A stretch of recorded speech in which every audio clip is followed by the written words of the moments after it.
Ja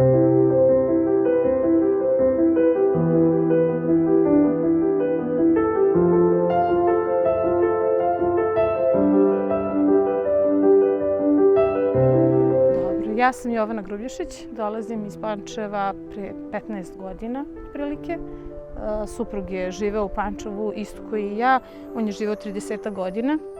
Ja sam rođena Pančevka, došli smo na selo da bi deca uživala u blagodetima ove prirode, vazduha, prosto da bi imali dvorište gdje mogu da izađu, da istrče, da trče po livadama.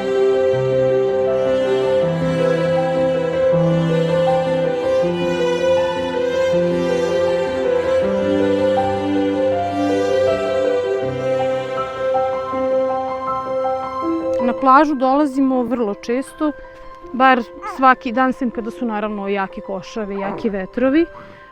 Dečaci vole, imamo 2 starija sina, oni uživaju u pecanju.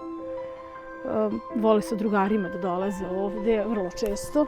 Čak danas su bili na plaži, sad su došli kući i malo smo se mimo išli pošto Seka izbegava jak vetar.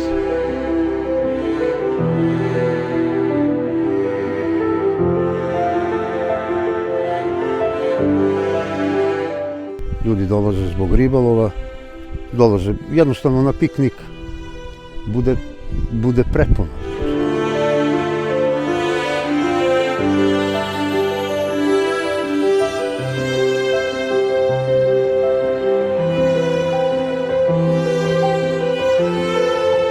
Tu bude dece, bude stvarno prelepo. U toku sezone, u letnjem periodu, kad je plaža aktivna, bude puno svaki dan. Ima čak što više koji kampuju ovde.